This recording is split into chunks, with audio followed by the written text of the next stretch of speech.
Direito hebraico. Direito hebraico. Os hebreus são um povo de origem semita que vivia na Mesopotâmia entre os rios Tigre e Eufrates no crescente fértil no final do segundo milênio a.C.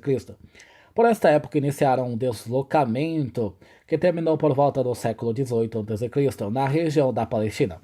A Palestina pode ser dividida em várias regiões, uma de planície costeira ao longo do Mediterrâneo, uma de picos elevados no centro e outra, o curioso Vale do Jordão, que fica quase totalmente abaixo do nível do mar. A terra dos hebreus tem, portanto, o mar Mediterrâneo de um lado, o deserto de outro, e o mais importante, a qualidade de ter sido o local de passagem entre a África e a Ásia, isto é, o Egito e a Mesopotâmia. Os hebreus, como a maioria dos povos da região, eram agricultores pastores, viviam do pastoreio de ovelhas e principalmente cabras do plantio de uvas, trigo e outros produtos. Mas havia neste povo um diferencial, que na antiguidade era o único, eram monoteístas, Theos, Deus. Esta característica marca toda a história desse povo, bem como toda e qualquer produção cultural que tenham realizado. A história destas pessoas pode ser acompanhada pela Bíblia, mais especificamente pelo Antigo Testamento, que reunia a Torá, ou a lei, os profetas e os escritos. O Novo Testamento inclui a história e os ensinamentos da parte dos hebreus que acreditaram que Jesus é o Messias, que o Antigo previa. Eles acreditavam em um só Deus, que por vontade própria havia se revelado a um patriarca Abraão, e a partir deste momento iniciou o relacionamento entre ele e os que chamava de povo escolhido. Este era seu diferencial, os únicos da face da terra com Deus, iniciando a história do monoteísmo que hoje é dominante no mundo. Esse relacionamento é de tal modo intricado que não se pode compreender este povo sem vislumbrar a interferência de Deus em suas vidas. Para eles, Deus escolhia os líderes, Deus escolhia o lugar onde ficariam.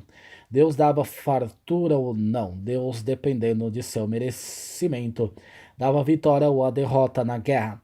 Não é de estranhar, portanto, que para este povo a lei tinha sido inspirada por Deus. Inspirada por Deus. E ir contra ela seria o equivalente a ir contra Deus. Então, o leigo e o divino interagem de tal modo que pecado e crime se confundem. O direito é imutável, somente Deus pode modificá-lo. Os rabinos chefes religiosos podem até interpretá-lo para adaptá-lo à evolução social, entretanto, nunca podem modificá-lo. A sociedade e a vida econômica. Os hebreus, a princípio, se dividiam em tribos de acordo com os números dos filhos de Jacó. 12. Essas tribos se subdividiam em famílias e toda a organização política e social girava em torno desses status quo das 12 tribos, onde cuidavam basicamente da agricultura e do pastoreiro. A 12ª não tinha terras, era a tribo dos levitas, que tinham funções sacerdotais, ou melhor dizendo, de auxiliares dos sacerdotes que descendiam de Arão. Havia também outras duas camadas sociais, a dos escravos e a dos estrangeiros. Os primeiros podiam ser distintos entre os escravos, hebreus provavelmente tomados como escravos pelo não pagamento de uma dívida. Estrangeiros ambos tinham tantos direitos que muitos autores confessam hesitar em chamá-los de escravos, pois, embora tenham as principais características, eram cercados de muitas considerações, inclusive direitos. A ambos assistiam certos direitos assegurados, quer pela própria legislação mosaica, quer pelo costume. Assim, por exemplo, entre os direitos do escravo estrangeiro salvaguardados pela tradição judaica, podemos enumerar casar-se com uma escrava, possuir bens, converter-se ao judaísmo, receber liberdade em determinadas circunstâncias. Os estrangeiros livres não gozavam do mesmo direito dos hebreus. Dois tipos de estrangeiros eram distintos: os que tinham alguma ligação com alguma tribo de Israel e, portanto, desfrutavam de alguns direitos, e os que não tinham quaisquer ligações, não tendo direito algum. Após os 40 anos no deserto, depois de se libertarem da escravidão no Egito, ao chegarem à terra prometida, os israelitas passaram de somente pastores, como eram antes pelo seu nomadismo, a agricultores pastores.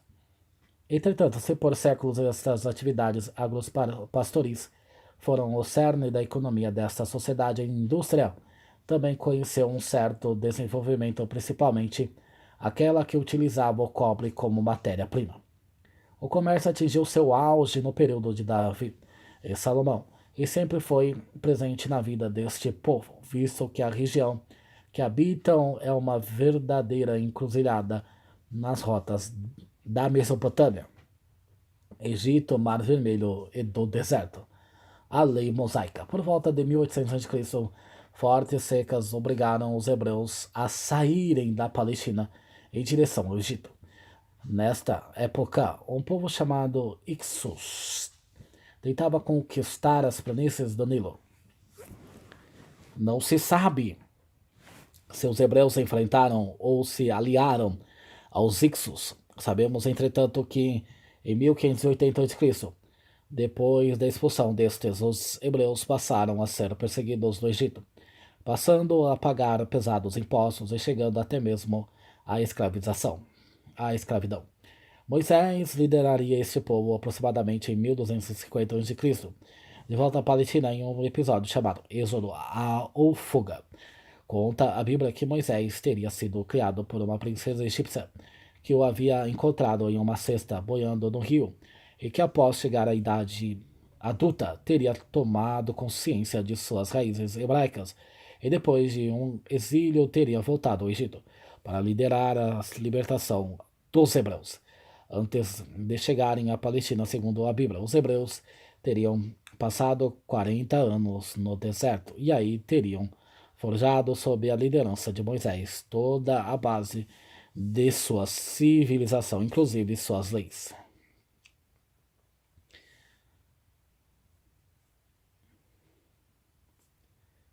Acreditam que alguns que a Torá, que contém a lei dos hebreus, foi criada pelo próprio Moisés.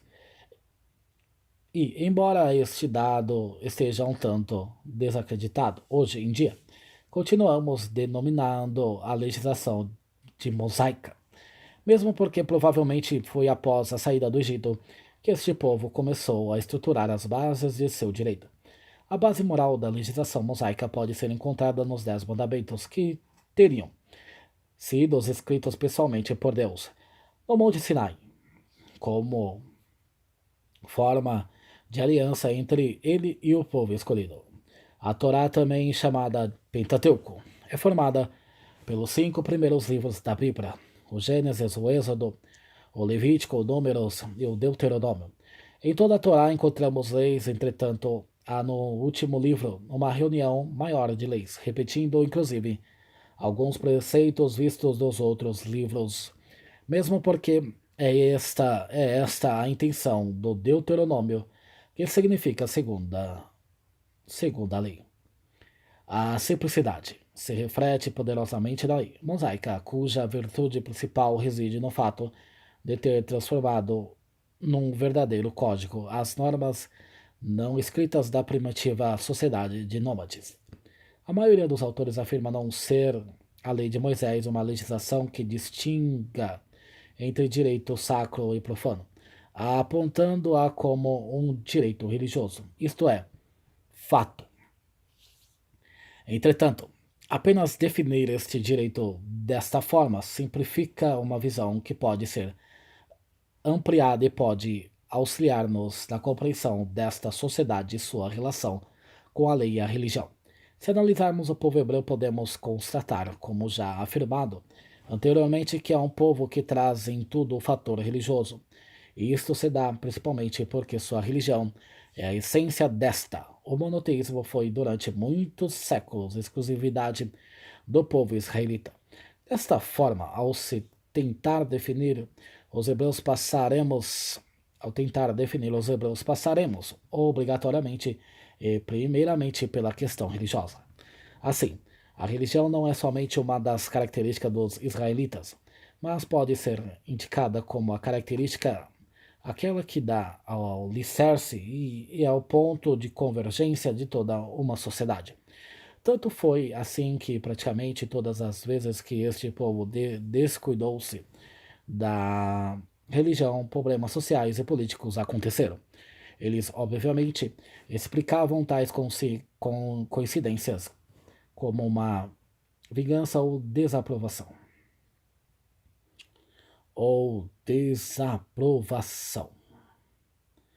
da atividade. Entretanto, qualquer que fosse a característica primordial de um povo, se fosse desdenhada, desuniria a sociedade, transformando-a em alvo fácil para problemas internos ou externos. A formação do direito hebraico da legislação mosaica. Aos dias de hoje, a formação do direito hebraico da legislação mosaica aos dias de hoje. A tradição indica Moisés como autor do Pentateuco, portanto, autor do Deuteronômio. A tradição indica Moisés como autor do Pentateuco, portanto, autor do Deuteronômio, das chamadas leis mosaicas. Esta obra deverá ter, então, a idade de seu criador e deve ser datada do século 13 a.C., mas os anos de 586 a.C. e os seguintes foram primordiais também para a formação de uma legislação extra-mosaica.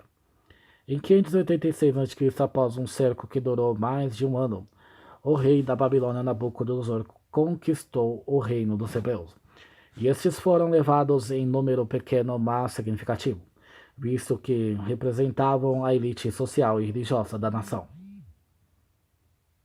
para a Babilônia como escravos.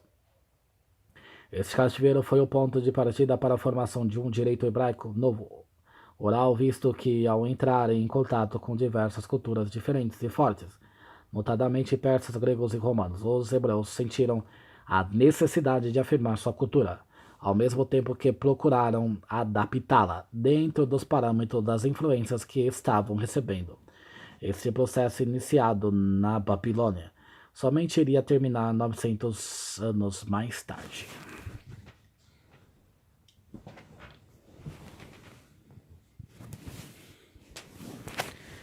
A lei oral. Torá Tebe al Pé.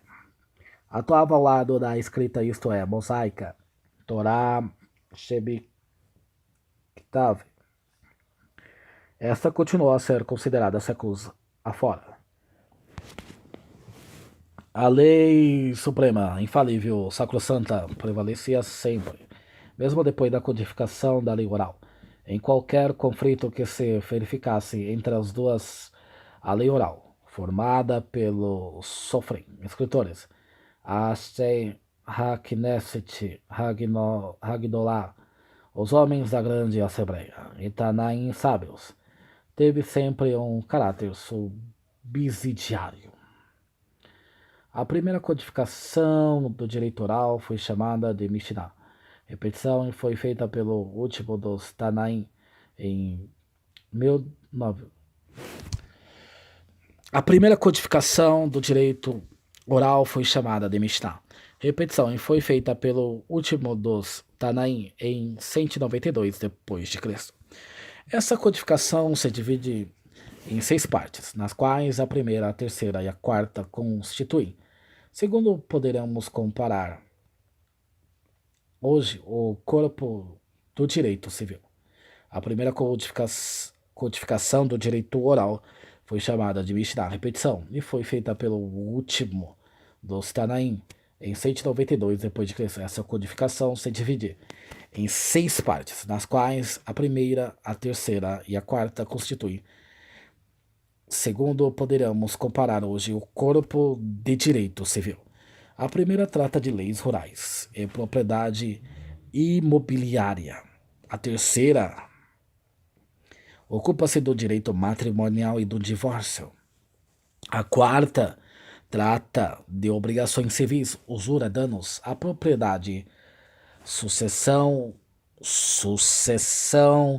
organização dos tribunais, processo, etc. Para guardar a fidelidade à legislação mosaica no uso da codificação nova aos séculos seguintes, produziram discussões, interpretações e aprofundamentos do texto da Mishnah, que deram origem às Gemarás, que, juntamente com a Mishnah e a própria Torá, constituem o Talmud, que significa estudo, que é o verdadeiro corpo da legislação hebraica. Entretanto, com a elaboração do Talmud não se encerrou a história do direito judaico. Ela continuou durante todos os séculos subsequentes, apesar de os judeus estarem dispersos pelo mundo hoje, após o estabelecimento do Estado de Israel. O parlamento israelita é chamado Knesset, é o poder legislativo na concepção moderna do termo. Algumas leis do Deuteronômio. A justiça. A legislação hebraica é bastante rigorosa na questão da justiça, prevendo inclusive a obrigatoriedade da imparcialidade no julgamento. Ao mesmo tempo, ordenei aos vossos juízes: ouvireis vossos irmãos para fazer justiça entre um homem e seu irmão, ou o estrangeiro que mora com ele. Não façais acepção de pessoa no julgamento. Ouvireis de igual modo o pequeno e o grande. Ouvireis de igual modo o pequeno e o grande. Para a operacionalização da justiça, fica estabelecido que cada cidade terá obrigatoriamente que contar com juízes e que estes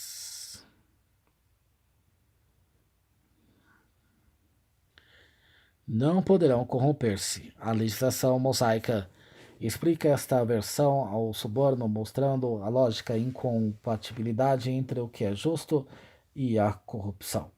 Estabelecerá juízes e escribas em cada uma das cidades que Yahvé, teu Deus, vai dar para as tuas tribos. Eles julgarão o povo com sentenças justas. Não perverterás o direito, não farás acepção de pessoas no julgamento e nem aceitarás suborno, pois o suborno cega os olhos dos sábios e falseia a causa dos justos. Processo.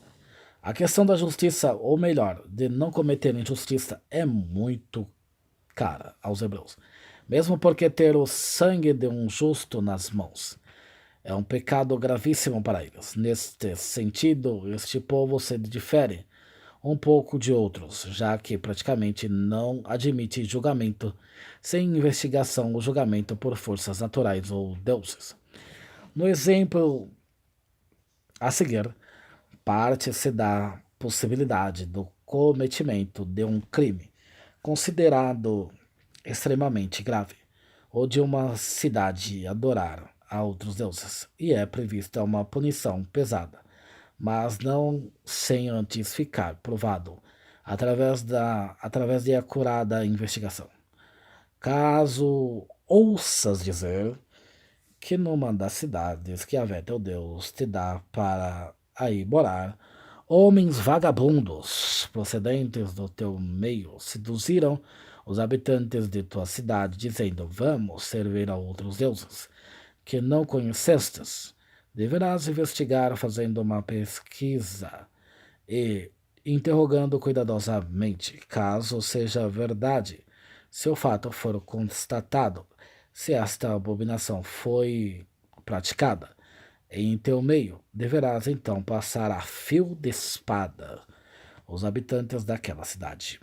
Pena de talião.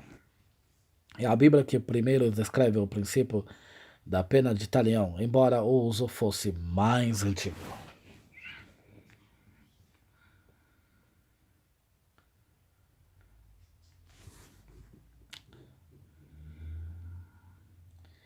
Que teu olho não tenha piedade, vida por vida, olho por olho.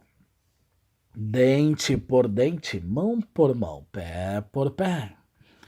Entretanto, embora este princípio fosse utilizado entre os hebreus, o era de maneira mais amena que entre outros povos, porque outros princípios limitavam sua aplicação, como veremos a seguir. Individualidade das penas. Os pais não serão mortos no lugar dos filhos, nem os filhos em lugar dos pais. Cada um será executado por seu próprio crime. Este princípio que individualiza as penas minimiza a ação do princípio da pena de talião entre os hebreus, fazendo com que a aplicação da pena de talião, como no caso visto no capítulo anterior em Hammurabi, que o filho do construtor morre por causa da casa que o pai fez e que ao cair matou o filho do dono da casa, não seja possível. Depois dos hebreus e um pouco os romanos, praticamente só no século XVIII depois de Cristo vamos encontrar de novo a aplicação de tão valoroso e lógico princípio. Lapidação. Lapidação é o nome que se dá à pena mais comum do Antigo Testamento. É a morte por apedrejamento para os israelitas. Morreriam desta forma os idólatras, os feiticeiros, os filhos rebeldes e as adúlteras. Cidades de refúgio.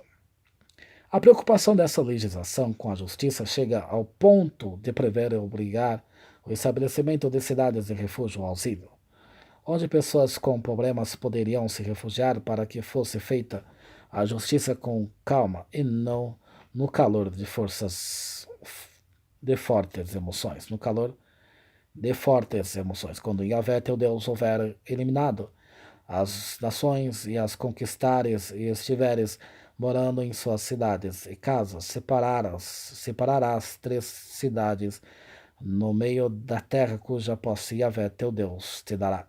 Estabelecerás o caminho, medirás as distâncias e dividirás em 3 partes o território, isto para que nela se refugie o homicida.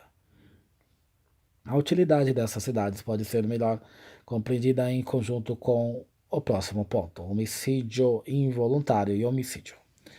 Esta legislação prevê, como de resto todas as outras, o homicídio e na antiguidade o princípio da pena de talião era utilizado como base na penalização deste delito.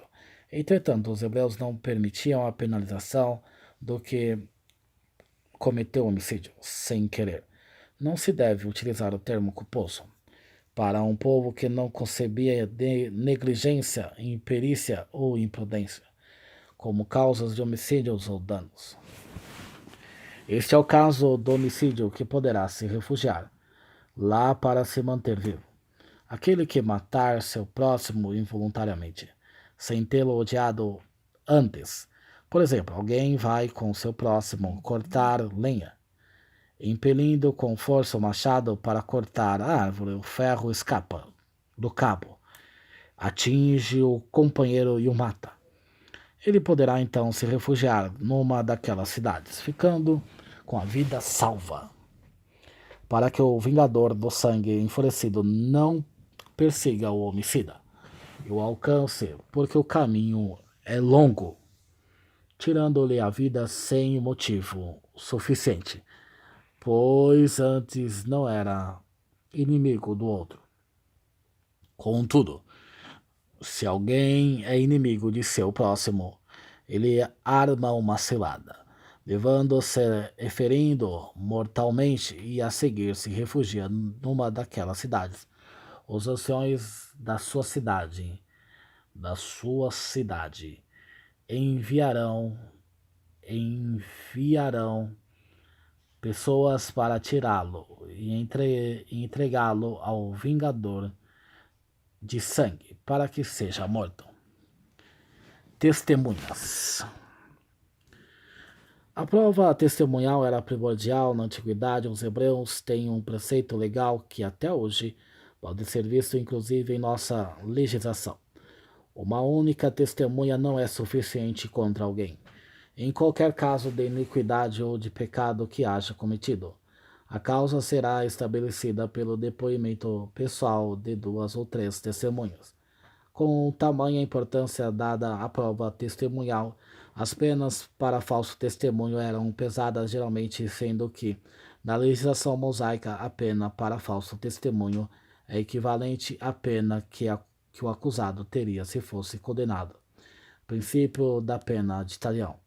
Quando uma falsa testemunha se levantar contra alguém, as duas partes em litígio se apresentarão diante de Yahvé, diante dos sacerdotes e dos juízes que estiverem em função naqueles dias.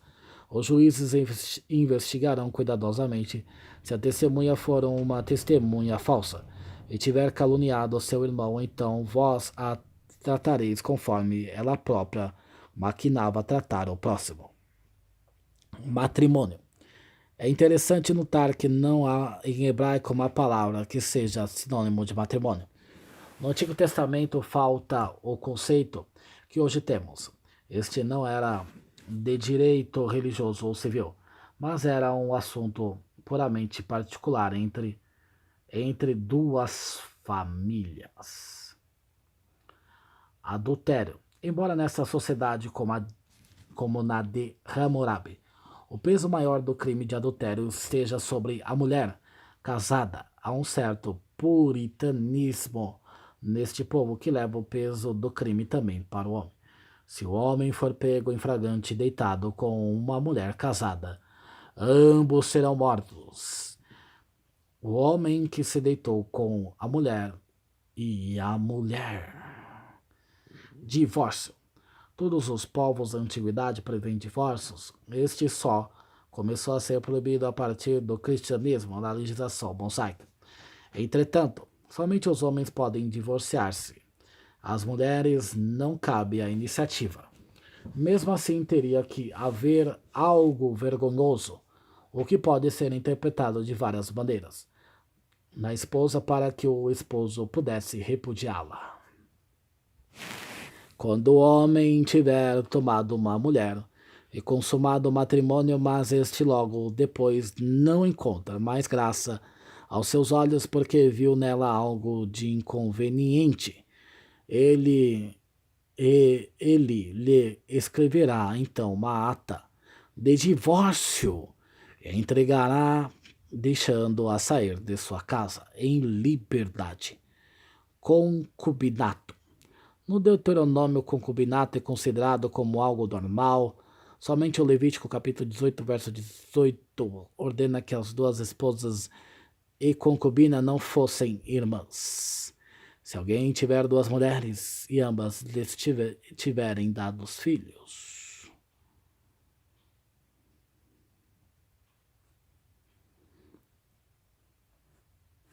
Se alguém tiver duas mulheres e ambas lhes tiverem dado filhos. Estrupo. O estrupo sem pena para a vítima é previsto nesta legislação. O estupro sem pena para a vítima é previsto nessa legislação, embora somente em um caso específico de a mulher ter sido violentada em um lugar onde poderia ser gritado sem que ninguém a ouvisse.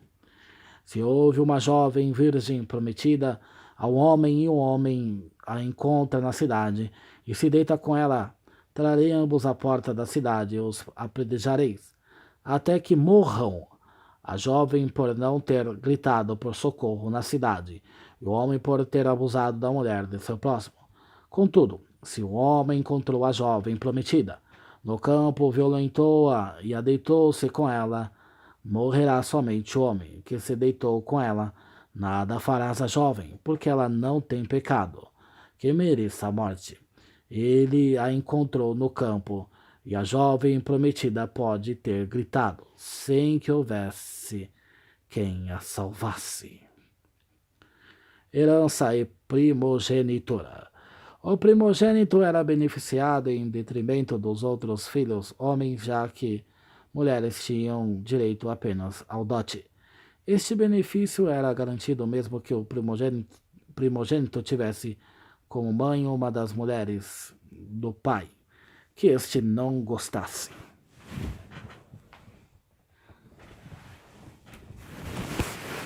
Se alguém tiver duas mulheres, amando uma e não gostando da outra, e ambas lhe tiverem dado filhos, se o primogênito for da mulher da qual ele não gosta, este homem, quando for repartir a herança entre seus filhos, não poderá tratar o filho da mulher que ele ama como se fosse o mais velho, em detrimento do filho da mulher que ele não gosta, mas que é o verdadeiro primogênito.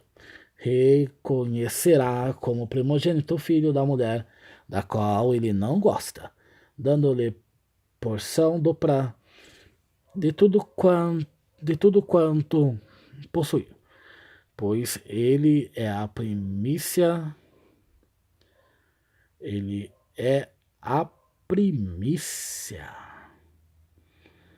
da sua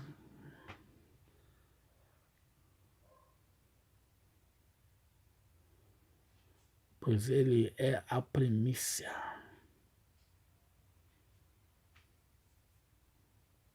da sua virilidade e o direito de primogenitura lhe pertence. Defloração. O caso aplica-se à mulher virgem não comprometida. Se o homem encontra uma jovem virgem que não está prometida e agarra e se deita com ela e é pega em flagrante, o homem que se deitou com ela dará ao pai da jovem 50 ciclos de prata, 570 gramas de prata aproximadamente, e ela ficará sendo sua mulher, uma vez que ele abusou dela. Ele não poderá mandá-la embora durante toda a sua vida. Escravos. Em Israel, os prisioneiros de guerra não israelitas eram vendidos como escravos, ou podiam ser comprados em Tiro, Gaza ou Aço. O tráfico de escravos estava principalmente nas mãos dos fenícios. Era proibida a compra de escravos israelitas por israelitas, embora um israelita pudesse vender a si mesmo, provavelmente para pagamento de dívida, como escravo. A lei indicava que esta escravidão não poderia ser eterna. Quando um dos teus irmãos, hebreu ou hebreia, for vendido a ti, ele te servirá por 6 anos. No 7º ano tu o deixarás ir em liberdade. Não o despeças de mãos vazias, carrega-lhe o ombro, com presentes do produto do teu rebanho, da tua eira e do teu lagar. Esta indicação de que o escravo deveria receber algo ao deixar a casa do Senhor pode parecer, para alguns, como uma forma de pagamento pelos seus anos de serviços prestados, mas não o é. Escravo é coisa.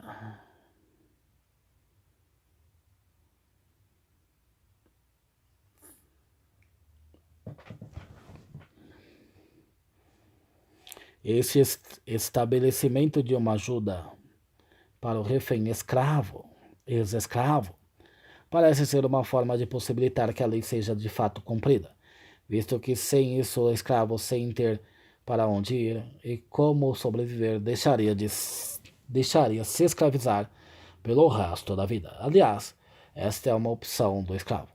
Mas se ele, escravo, diz, não quero deixar-te, se ele te ama e a tua casa e está bem contigo, tomarás então uma sovela e lhe furarás a orelha contra a porta e ele ficará sendo teu servo para sempre. O mesmo fará com tua serva.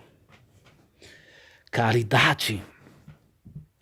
Entre os hebreus, a caridade é prevista em lei, mesmo porque trata-se de um povo que se pauta e tem sua identificação enquanto sociedade na questão religiosa.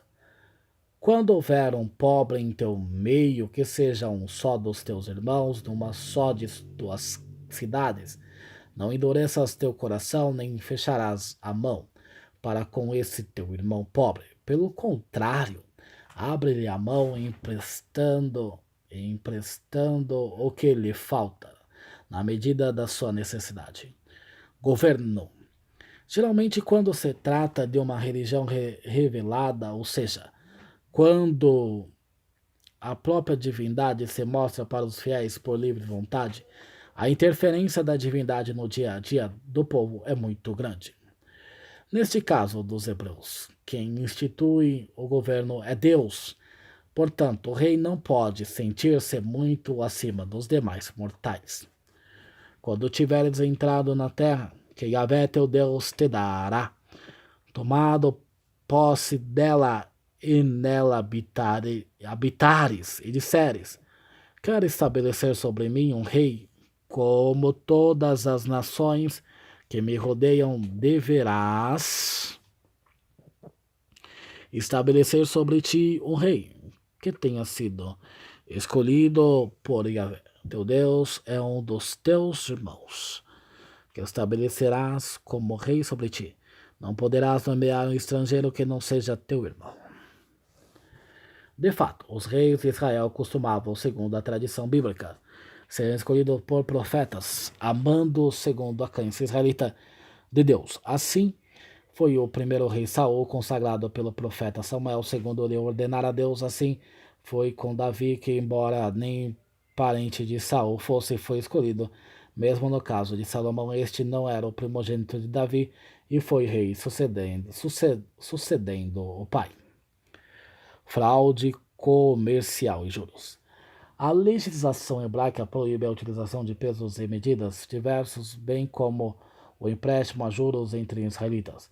Não terás na bolsa dois tipos de peso, um pesado e outro leve. Não terás em tua casa dois tipos de medida, uma grande e outra pequena. Não emprestes a teu irmão com juros, quer se trate de empréstimo de dinheiro, quer de víveres ou de qualquer outra coisa sobre a qual é costume exigir um juros. Poderás fazer um empréstimo com juros ao estrangeiro, contudo, emprestarás sem juros ao teu irmão. Fauna e flora. Há uma preocupação que poderemos chamar de um tanto preservacionista em algumas leis do Deuteronômio. Quando tiveres que sitiar uma cidade, durante muito tempo antes de atacá-la e tomá-la, não deves abater suas árvores a golpes de machados, alimentar-te-ás delas sem cortá-las. Se pelo caminho encontras um ninho de pássaro numa árvore ou no chão, com filhote ou ovos, e a mãe sobre os filhotes ou sobre os ovos, não tomarás a mãe que está sobre os filhotes. Deverás primeiro deixar a mãe partir em liberdade, depois pegará os filhotes para que tudo corra bem a ti e prolongues os teus dias.